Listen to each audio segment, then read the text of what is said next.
It took 7 years, but I finally got John Pasalis on the podcast with his thoughts on what's going on with real estate, and it all starts in 8 seconds.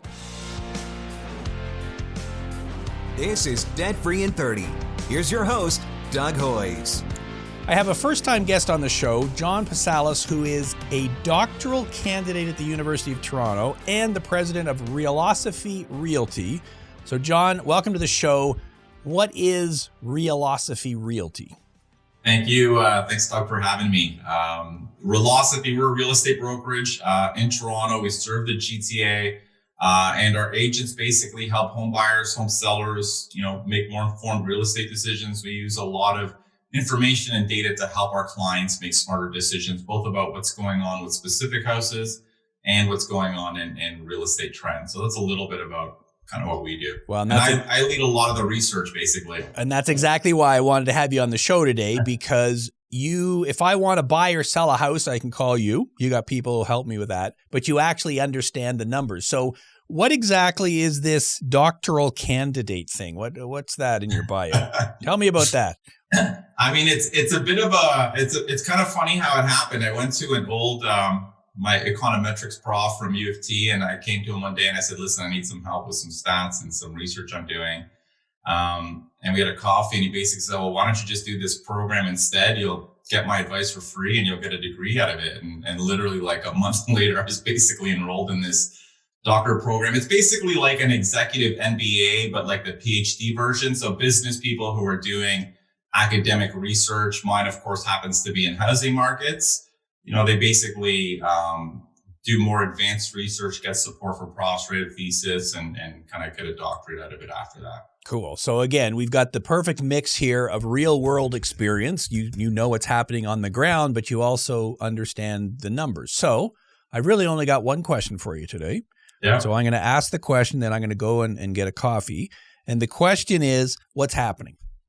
And I mean, I can read the newspapers and, go on Twitter and everything. And according to my research, real estate prices are up and, listings are down and everything is fantastic and everything is great. Is that what's happening? Tell me what's happening. And, maybe we can start with, the GTA and the Toronto area and that. What is happening right now? The housing market is on fire. It is completely unbelievable what's happening.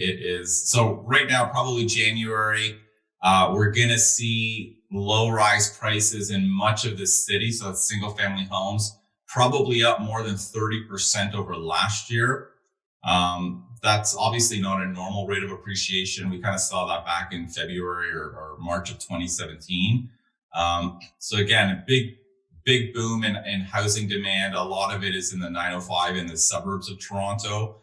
Condominiums were quite sluggish for a while, but in the past 2 or 3 months have rebounded. So demand has rebounded. Prices are still a bit soft, down a little bit over last year, but I think it's just a matter of time before they pick up, because demand's really picked up for condos even as well. Yeah, and we are recording this on February the 1st, 2021. So if somebody is watching this 3 weeks from now, I'm sure the world will be completely and totally different and everything will be completely different. But so your data shows that the month of January, which obviously has just ended, so I guess there are no official stats yet, is going to be up huge. So let's say somewhere in the 30% range. How is that possible? So we are still in lockdown here in Ontario.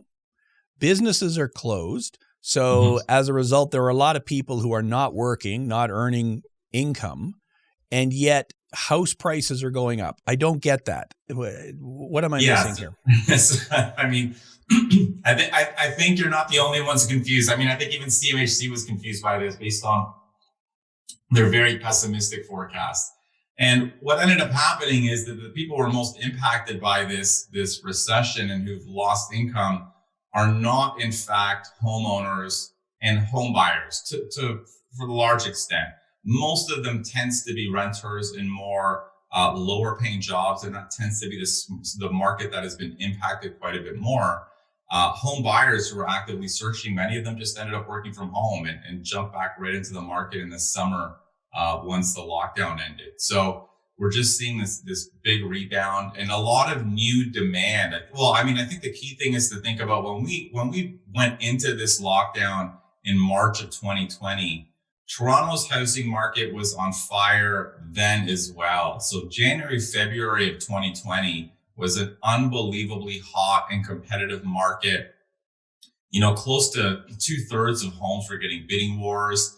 A lot of agents were talking about it feeling like the 2016, 2017, rapid run up we had in speculation. And then it just stopped. And then once those were the doors kind of back open and the pandemic lockdowns kind of were eased in the summer and the spring, people just rushed back into the market. And we're getting back to that rapid acceleration we kind of started with a year ago.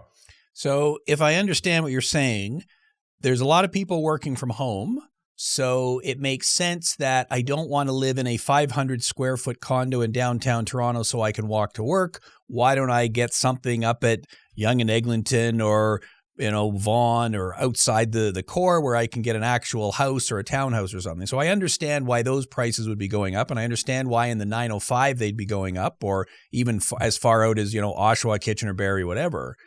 Why, though, are condo prices stable? Because I think that's what you just said. I mean, I would think that Airbnb has essentially been closed down. There were 20,000 Airbnb units, which presumably aren't being rented. So I assume some of those are up for sale. Why is the condo market in downtown Toronto not getting creamed? So condo prices in the downtown core did dip a bit. So they dipped about 10% from the peak in about February, March of 2020. And that 10% decline, in part, I believe, is what triggered investors to jump back into the market. So up until October, the downtown condo market was dead. Like, honestly, like, agents would be lucky to get 2 or 3 showings a week on condo listings. And every agent was talking about this. There just weren't people looking at condos. Like, no one wanted to buy them. And then literally all of a sudden, I think probably around mid-November to the beginning of December, there is just surge in demand, and it was really quite sudden and it was big. And a lot of this is really probably just what we find on the ground is just investors just jumping back into the market. And I think they jump back in because, they saw the 10% dip as a buying opportunity. I also think it was right around the time that the news was coming out about the vaccine rollout, a lot of optimism that the majority of Canadians would be vaccinated by September 2021. And I think a lot of this put a lot of optimism in the eyes of investors that we're going to be back to normal in 9 months. So you may as well buy now that you can, because, in 9 months, condo prices are just going to be higher and rents are going to rebound to the levels that they were at pre-COVID. And I think that's kind of what's driving a lot of investors' decisions. And I assume a big part of that is the fact that money is free? Well, that's a huge part of that. Yeah, exactly. I mean, you're getting mortgages right now at 1.6%, 1.5%, which kind of completely changes the math on investment properties. Because even if your cap rate, which is just basically like the net income you make on the investment divided by the property's value, like even that's 2.5%, say, it doesn't really matter, because if your cap rate is higher than the cost of your fund, you're kind of making money on the bank's money effectively, right? So it really makes, it encourages effectively like high leverage because your return is significantly higher, when you have smaller down payments effectively. Now, you mentioned 2016, 2017, and if I remember correctly, and I probably don't, May 1st, 2017 was the peak of the market. And from then it eased off. So we are now at, I guess, another peak. Well, maybe we're not at the peak yet. Maybe the peak is 2 years to come. I don't know. What is different now as compared to 2017? I'll tell you one thing. We're all in lockdown. That's one thing that's different. Yeah. Is that the only difference, or are there other differences between now and then? Completely different dynamics driving the market. So back in 2016 and the first quarter of 2017, really what was driving this rapid acceleration was a surge in demand in investors who were buying single family homes, primarily in the suburbs, starting in York Region was the sort of the big spot. And they were buying them strictly to rent them out. So they're buying $1 million or $1.2 million homes, renting them for $2,800 a month. And they didn't care the fact that their rent didn't cover their mortgage, or they were short $1,000 a month or $1,200 a month, because the assumption was it's just going to be worth $100,000 more next year, right?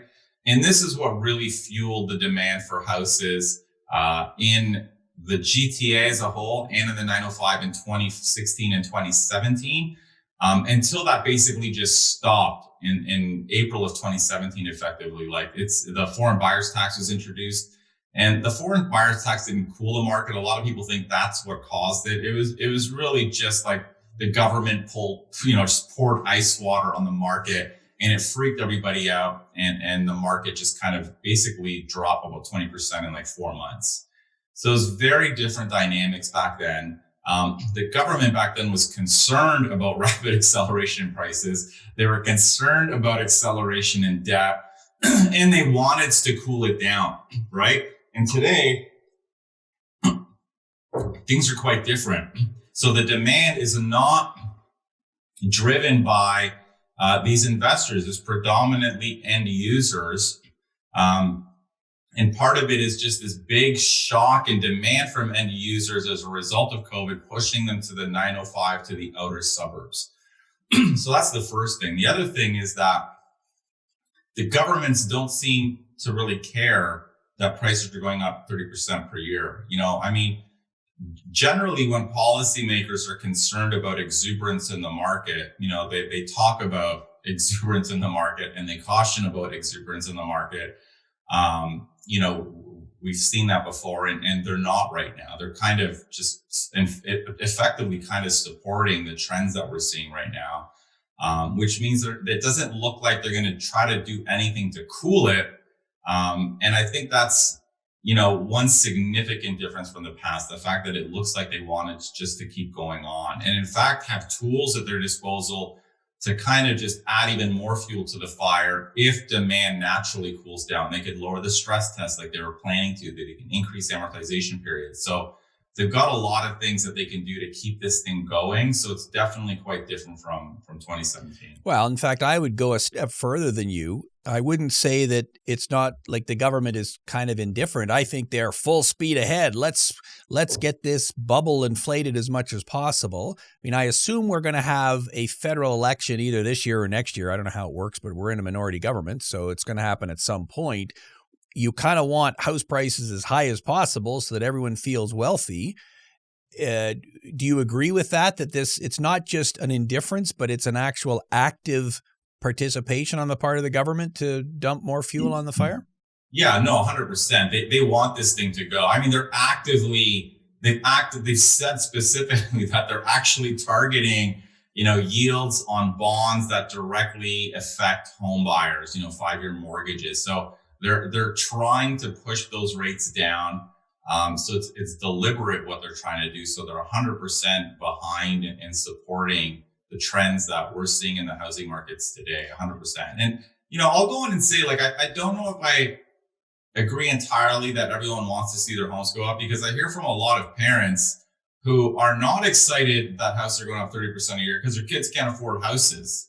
So I think, yes, to some extent, there is this argument no one wants to see house prices fall.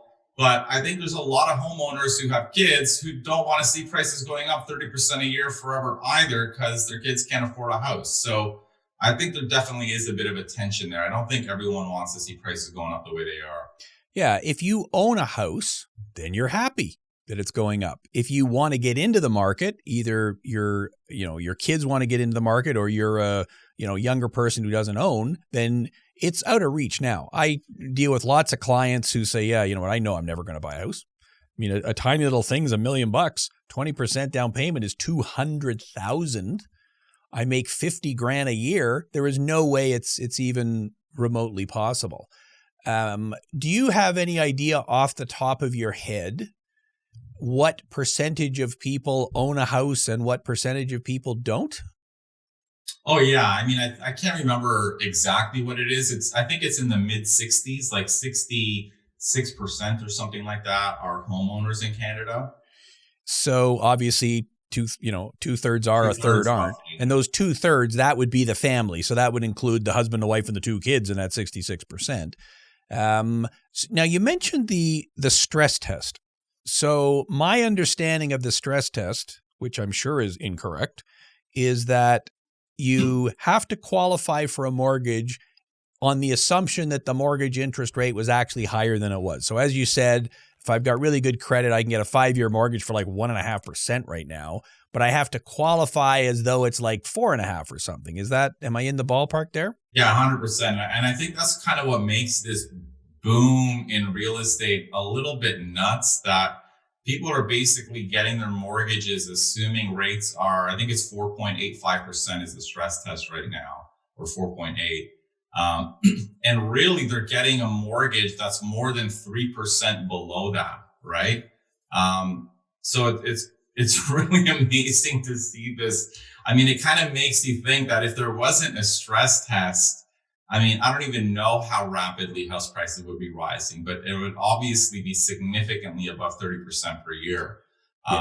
Yeah, because the way the math works, I can afford to have a mortgage of $2,000 a month or whatever, based on the stress test. Now, maybe the stress test says I can afford a $3,000 a month mortgage. I'm lucky it's only going to cost me $2,000 a month because I'm getting it at 1.5, not 4.5.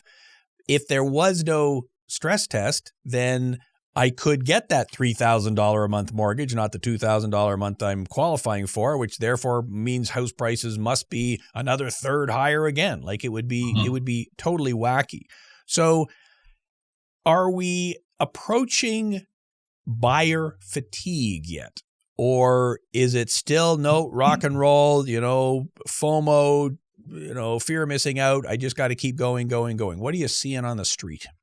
Yeah, I don't think we've hit buyer fatigue yet. I still think there's a lot of anxiety from buyers who want to win and want to get in the market and want to buy a house. I don't think they're kind of fatigued yet.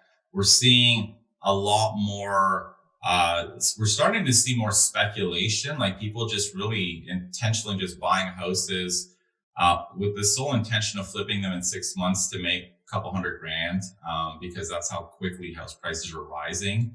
And that's not a trend we've seen for a long time. So I think that's another, probably one of these, put them in the bucket of not positive things we're seeing in the market and potentially causing potential problems in the future, because these aren't positive trends in housing markets. So we haven't seen things cool down at all yet. Still, like the market's still insane.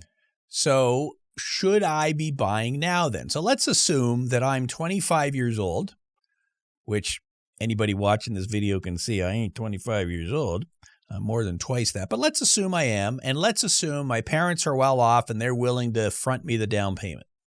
Mm-hmm. So what would your advice to the younger me be? I mean, I think it depends on, these rent versus buy decisions. I mean, there's two parts to them. The one part, of course, is very personal. The other part is financial. And the personal part is, can you buy a home in the neighborhoods that you want, that's going to give you the lifestyle you want? Like even from my perspective, I like urban living. That's kind of where I like being. I like living in walkable neighborhoods. If the only way I could afford a house was to move 90 kilometers out of the city, I probably wouldn't buy, like, to be honest with you. I probably would just rent in the downtown core. So I think the personal consideration is a key one.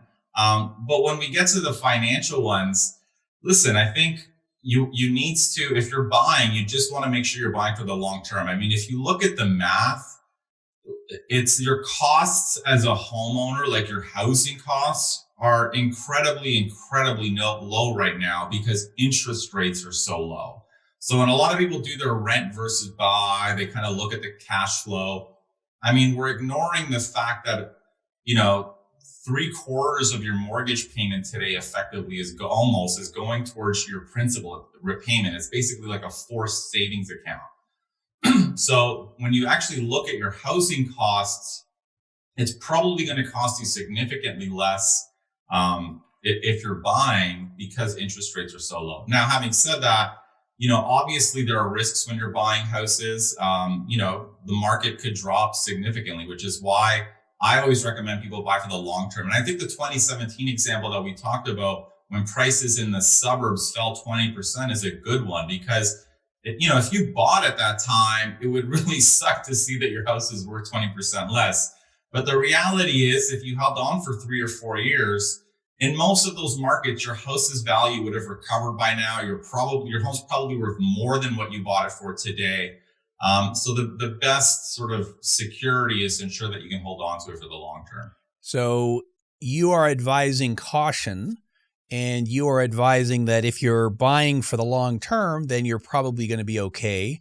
But if you're in a job where, well, I might get transferred next year, then that's a much bigger risk, because we could be in that 2017 situation again. And just to quote you again, in 2017, if I bought right at the peak, the bottom was 20% lower. So if I had bought at the peak and had to sell at the bottom, I could have lost 20%. And that's 20% on the price of the house. When I sell it, I've got to pay my real estate agent. I got to pay my legal fees. There might be a penalty to break the mortgage. So there were people presumably who lost a quarter of their investment then.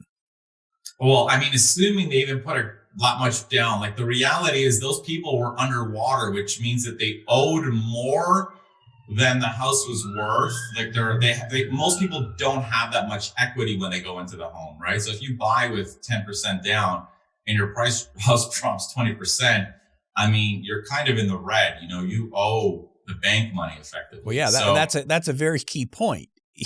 If I put down a $100,000 down payment and the house drops in value by $200,000, which is what you just described, I'm short $100,000. I can't sell the house unless I can come up with $100,000 to pay off the mortgage. So you got beautiful leverage with a house, which is great when it's going up, and not so good when it's going down. So I think I totally agree with you. You got to look at the long term here. If I'm buying a house because I want to paint the walls green and I've got 3 dogs, 2 cats, 4 kids, then that's perhaps better from a personal point of view than renting. But let's hope I'm going to be there for a few years to smooth out the ups and downs.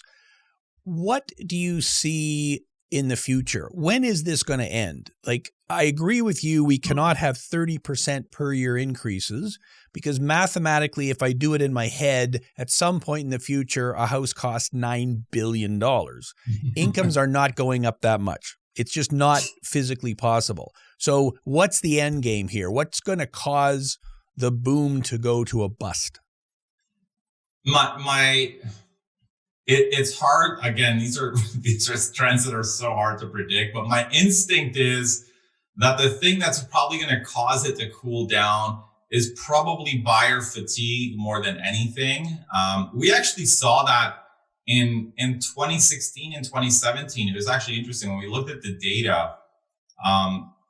In the first quarter of 2017, which is actually the peak, if you actually took all the investors out of the market, year over year sales would have been negative, which means buyers were pulling out of the market before the investors were, because of just fatigue, losing out, and just seeing prices rising at an unbelievable rate. So it's very possible that at some point later this year, the acceleration might just be too quick, and people might say, okay, I can't justify paying $1 million for a bungalow in Oshawa now. Like, this is just, I can't make sense of it. And at that point, you have buyers pulling out of the market. But again, my feeling is, if that starts to happen, the Bank of Canada, the government regulators are probably just going to loosen credit to try to get things going again. I don't know if they'll probably be able to recreate this craziness we're seeing right now, but it can at least support the market. So I don't know. Probably it's possible it could run the course another 6 months. It could be another 18 months. It's really hard to say. And you're right. We can't predict the future. And anybody who tells you they know the future, they're a liar.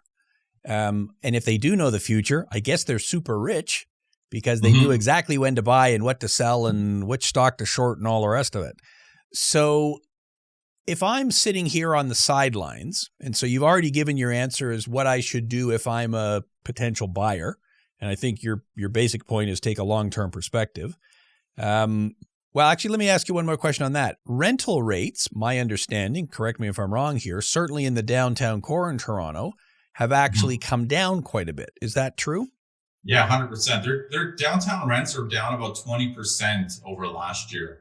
So how is it possible that condo values are strong still? And I realize there was a blip. You explained that.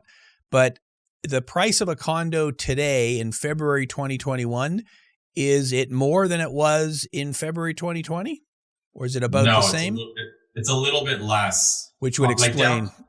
Downtown condo prices are a little bit below where they were last year, but not 20% below, maybe like 7% below or something like that. So how is it that condo prices go down 5 to 7%, but rents are down 20%? So when we look at the sort of the decline in prices for resale condos, so the decline for real estate prices in general is, we say that it's sticky on the way down, which effectively means that it's prices can sort of appreciate a lot faster than they can depreciate. They're usually quite slow when it comes to declining, and partly because sellers are stubborn. They don't want to reduce their price. Unless they're desperate, they're not going to take a significant cut in the value. So they're very slow to decline. Whereas in the rental market, there are fewer frictions to prevent rent prices from declining. At the end of the day, if you're a landlord and there's tons of rental inventory, you want to rent it out, you're more willing to drop your rental price faster than you are your price if you're trying to sell it. So that really kind of explains why rents can be down 20% while prices are down, say, only 7%. And this combined with the fact that there is a flood of inventory for rentals that push this down, whereas investors weren't as desperate to sell their units. Most investors just held on and were willing to take a decline in rent rather than just, fire sale their unit and get out of the market. So is that not an argument then for someone such as yourself who wants to live in an urban environment? Is now not the time to lock in a rental deal for the next year or two? No, now's a great time if you're a renter. I mean, the key thing if you're a renter is you want to make sure you're locking in, ideally at a place that's rent controlled. Not in a building where the landlord can jack up the rent in a couple of years if the rental market rebounds. Now, I don't think rents are going to surge in 2 years, but if they do, you want to make sure that you're in a unit or in a building where that's not going to happen. Purpose-built rentals are probably the best for that because the landlord cannot arbitrarily just increase the rent at whatever rate they want. Second best are condominiums that are at least rent controlled, whereas buildings that are built after, I forget the year, I think it's like November 2018, are not rent controlled in Ontario. Yeah, and in a declining rental environment, rent control doesn't really matter. Prices are going down anyways. When you talk about purpose-built rentals, you're talking about an apartment building where every unit is for rent as opposed to a condo where individual owners can rent them out. So if I'm going to rent a condo from an investor, would it make sense to say, yeah, fine, I'm willing to sign up. Let's do a 2-year lease? I don't know. No. As a renter, you don't want to do a 2-year lease because it's possible rents might go down further, right? And I think you don't need to lock into a 2-year lease. Like if you want to lock into a 1-year lease, the fact is after the 1 year, you can just go month to month. And they generally cannot increase your rent if you're in a rent control building above sort of the provincial guidelines, which are frozen right now. So as a tenant, you don't want to lock in long term. You arguably want the flexibility to move to another unit or rents dip a little bit further. So as a tenant, I want flexibility. So final question then, what advice would you give people who are watching today? And you've given a lot already, but someone who is either in the real estate market now, thinking of getting into it, what's the overall thought process that you're using to advise your clients? I think the key is in this market where there's a lot of hysteria is you need to do your best to act, prudently. Like what we're seeing right now are some people and some houses just paying honestly like 15% more than the house is worth, like more than anyone can justify based on any recent sales. So, you generally don't want to be that buyer. That's not the best place to be, because if prices even slow down, you could find yourself in a vulnerable position if your appraisal doesn't come in. So you want to be making, reasonable market prices and try to find ways to get a bit of an advantage of the market to do that, but not just going out and paying 15 or 20% more than what a house is worth. I said that was the last question, but I got one more. Sure. It's my show. I get to ask as many questions as I want to hear. So is there something I should be watching for? Is there a warning sign that I should have my eyes open for that, if that happens, that maybe signals the turn? Because obviously shutting the entire economy down for a year didn't cause prices to go down. What is a leading indicator I should be keeping my eyes open for? So that's a great question. And I think I did a video of this. We have it on our YouTube channel where I talked about how we looked at that in 2017. And so the key things generally are when you see either a sudden pullback in demand and or an increase in inventory, and that's usually the key, that the market is basically hitting the brakes, right? And if you have both at the same time, and that's what we had in 2017, which actually caused the rapid cool down.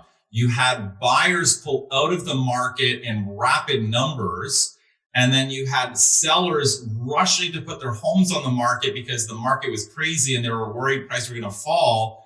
And it actually created this massively, suddenly oversupplied market, right? So in most cases, it's not going to be that sudden a shock, but generally the key trends are when you start seeing buyers pulling out of the market, like the buyer fatigue we talked about, or a rush of listings hitting the market, which kind of cools things down. And that, to be honest, does not necessarily mean prices are going to fall, because that could just mean there's a big way from going to 30% to negative 10%, right? So the first thing is we go from 30% appreciation to 10% appreciation to zero appreciation.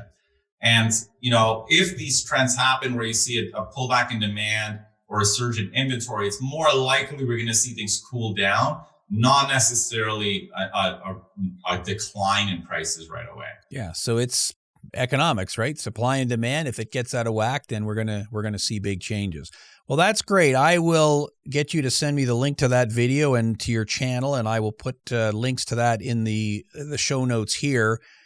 Your website is realosophy.com. Is that correct? That's correct. And I will put a link to that. I'll put it up on the screen because nobody's going to know how to spell that. But it's basically real estate philosophy, right? Is that what two words we're mixing together? Cool. Your Twitter handle is your name, John Pasalis, Pasalis. So I'll put a link to that as well. And then you do have some fantastic videos on YouTube. You've got one channel that has a bunch of short, like sort of 3-4 minute videos. They're nice and quick hitting. So I clearly am very verbose. You've learned the opposite, so that's good. I'll put links to that as well. And those are the best ways for people to track you down, I assume. Is that right, John? Absolutely, 100%. Excellent. Well, I put all those links. And John, thanks very much for being here today. Beautiful. Thanks for having me. Great. Thank you very much. That is our show for today. Thanks for listening. As I said, I will put all the show notes over on YouTube. Links to everything we discussed will be there. Until next week, I'm Doug Hoyes. That was Debt Free in 30.